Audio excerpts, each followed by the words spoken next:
Queridos irmãos, que a santa e gloriosa paz de Cristo esteja com todos nós nesse momento. Eu gostaria de iniciar a nossa meditação de hoje fazendo uma pergunta. Você se considera uma pessoa pura?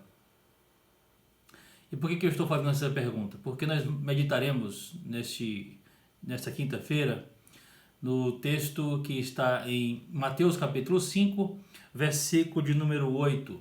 E Jesus, ele nos apresenta mais um caminho de uma felicidade que todo crente pode ter e viver se ele viver na presença de Deus e seguindo os seus ensinamentos.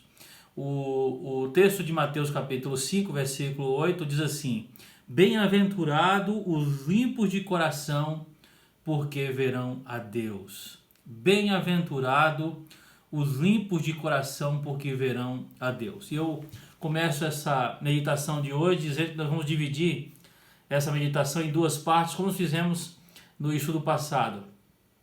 Falaremos um pouco sobre o que significa essa pureza, esta limpeza que Jesus ele se refere no versículo 8 do capítulo 5 de Mateus. E depois, na segunda parte, analisaremos esta gloriosa promessa, né? Os limpos de coração verão a Deus. Esta é a promessa de Jesus nesta bem-aventurança. E por que eu comecei, meus irmãos, perguntando se você se acha uma pessoa pura?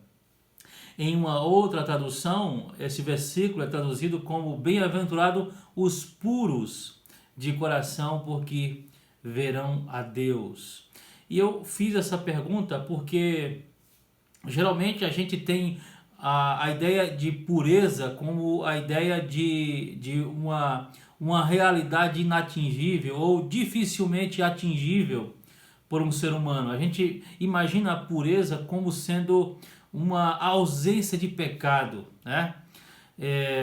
E as escrituras elas falam da pureza do coração, da pureza da alma, com o sentido que nós vamos ver daqui a pouco.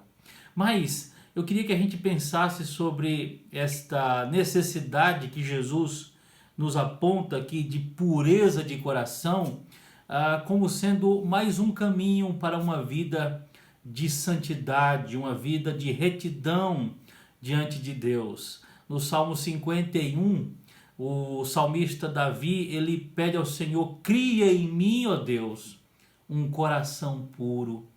Cria em mim um coração puro. Meus irmãos, às vezes a gente associa, algumas pessoas às vezes associam a pureza como, por exemplo, ao aspecto ou ao comportamento de uma criança, né? Muitos dizem assim: olha, precisamos ser puros como uma criança, ou outras pessoas associam a pureza a um outro tipo de ação, né? E quase sempre, meus irmãos, as pessoas elas estão imaginando a pureza como sendo então a não realização de certas práticas. Muito bem. Eu gostaria que a gente pensasse um pouco sobre esta necessidade de pureza e ao mesmo tempo sobre o local onde essa pureza deve existir, né? Jesus ele diz que o bem-aventurado é aquele que é limpo de coração. E quando as escrituras elas falam de coração, nós sabemos muito bem que ela não está se referindo a este órgão físico do nosso corpo, né? Mas ele está se referindo aqui à sede, podemos dizer assim, da nossa personalidade, aquilo que nos torna pessoais ou pessoas, né? E assim, o coração não é somente a sede dos afetos e das emoções, como também da vontade.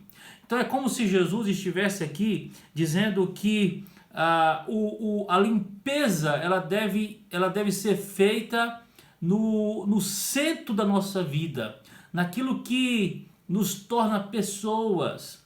E aquilo que precisa ser limpo, quer dizer então que ele está sujo ou que precisa ser purificado. Então, Jesus está aqui nos ensinando que todos os nossos pensamentos, as nossas emoções, as nossas motivações, os nossos desejos e também as nossas vontades devem passar por esse processo de purificação, de limpeza, para que de fato a gente consiga alcançar essa promessa de ver a Deus.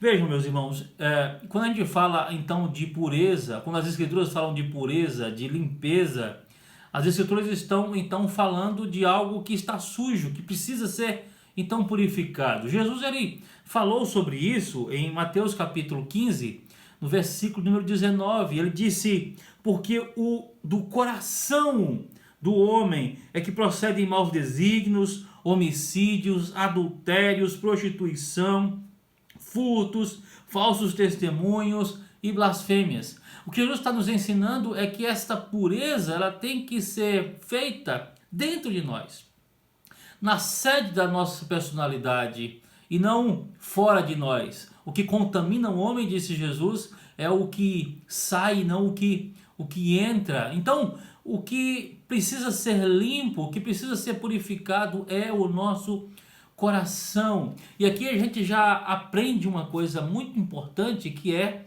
a realidade de que o que prejudica o homem, o que torna o homem imperfeito ou impuro, não é o meio em que ele está inserido, mas o que está dentro dele.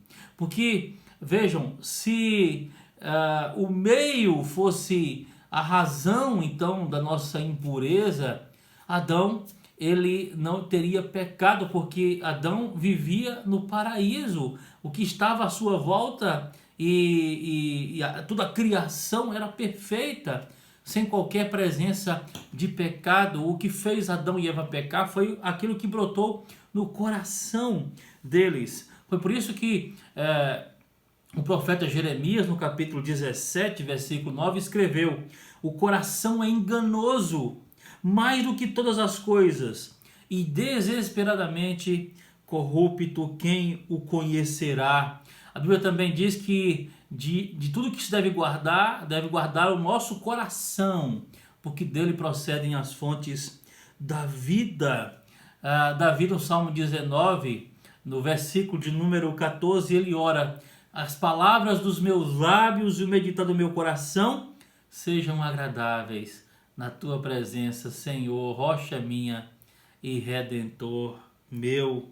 Assim, meus irmãos, a purificação ela deve ser feita dentro de nós, em nosso coração. Mas por que esta limpeza? Por que essa pureza ela deve ser feita principalmente no nosso coração? Porque a nossa relação com Deus ela nasce internamente. A pureza externa ou essa purificação externa, ela pode não condizer com o que está dentro de nós. Uma pessoa ela pode se apresentar como alguém muito inocente, entre aspas, pura, mas dentro dela está um animal indomável, né, dentro do seu coração. Foi por isso que Jesus ele condenou as práticas dos fariseus, dos religiosos daquela sua época, porque, como ele disse, por fora eles eram bonitinhos, mas por dentro eram como sepulcros caiados, e Jesus por muitas vezes os chamou de hipócritas, porque a hipocrisia é justamente isso, é o esconder externamente o que está dentro do nosso coração.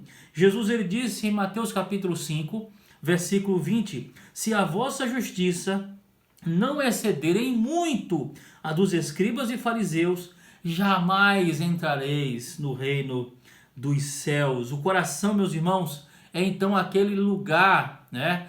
A sede da nossa personalidade é aquele lugar que pode estar comprometido ou não para buscarmos a Deus.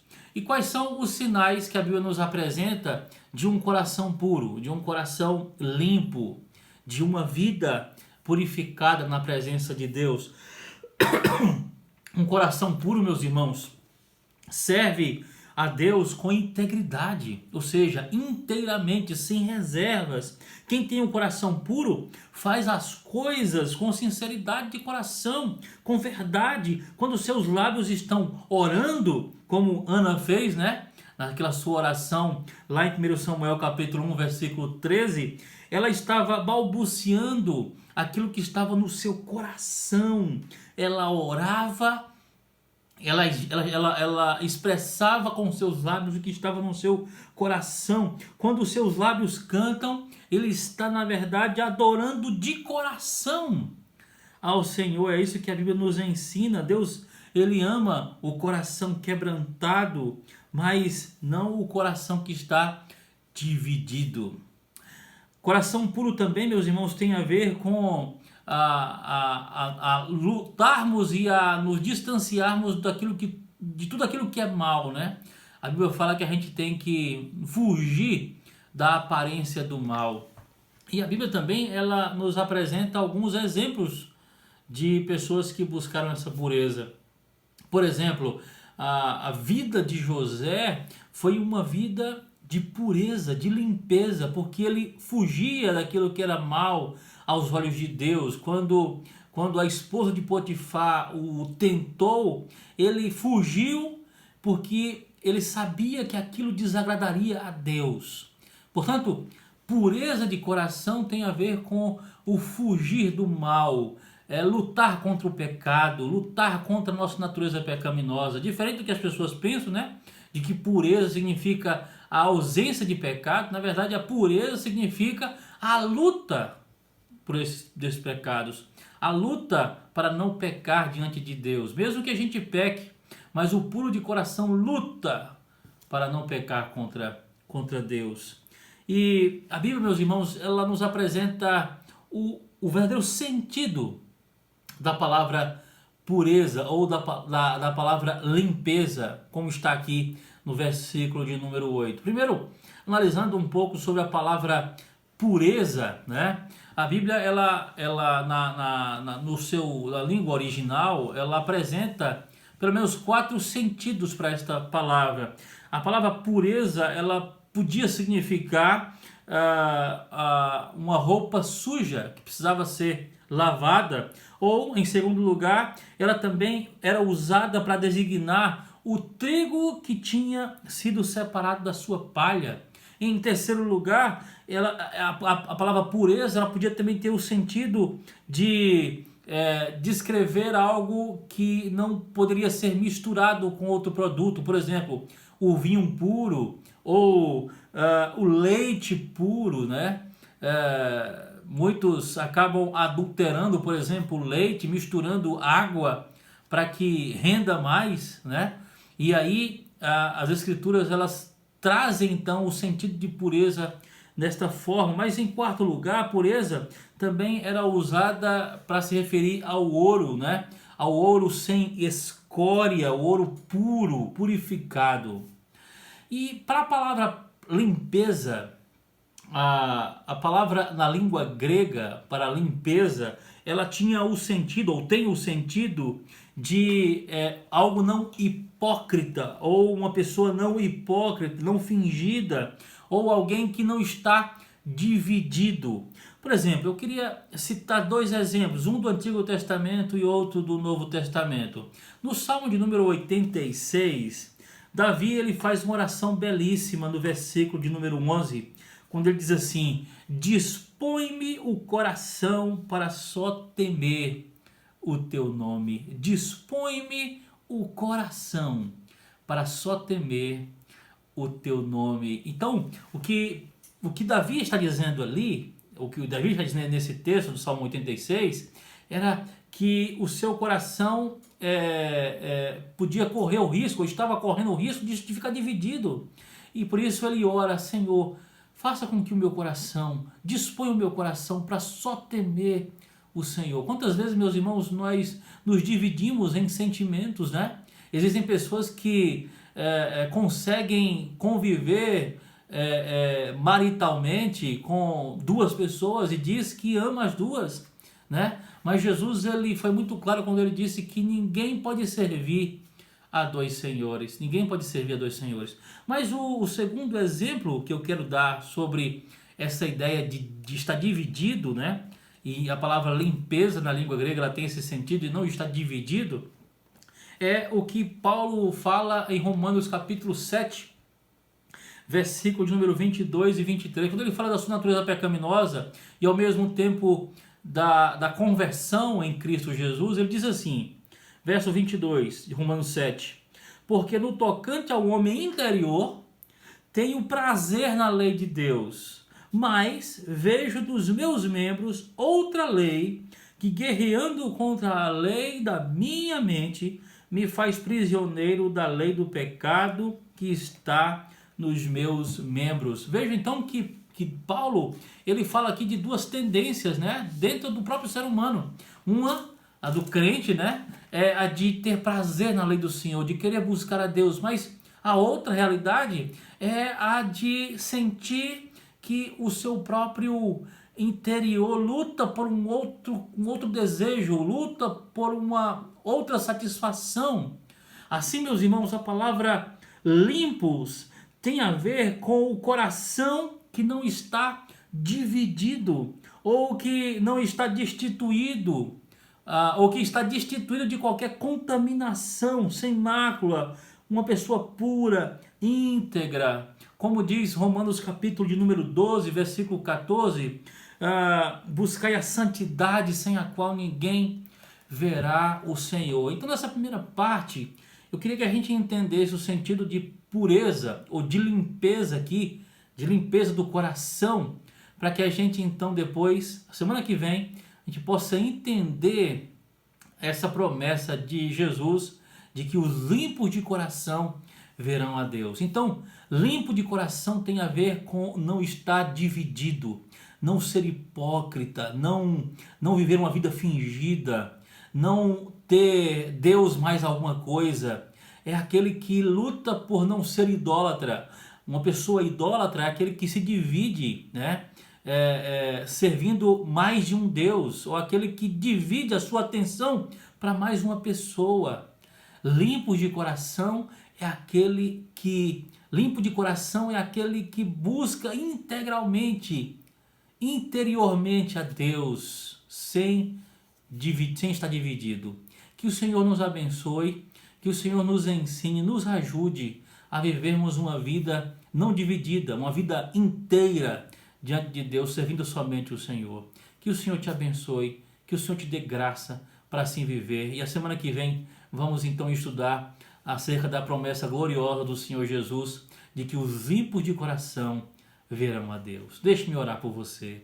Santo e eterno Deus, eu clamo a Ti, Senhor, para que Tu possas purificar o nosso coração, meu Deus. Para que o Senhor, Deus, possa fazer essa limpeza no nosso coração, para não estarmos divididos entre servir o Senhor e servir a outra coisa, meu Pai.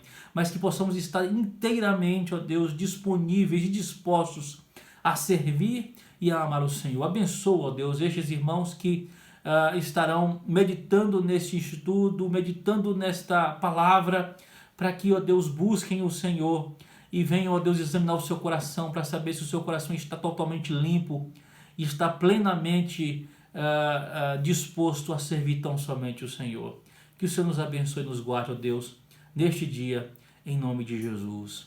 Amém. Amém.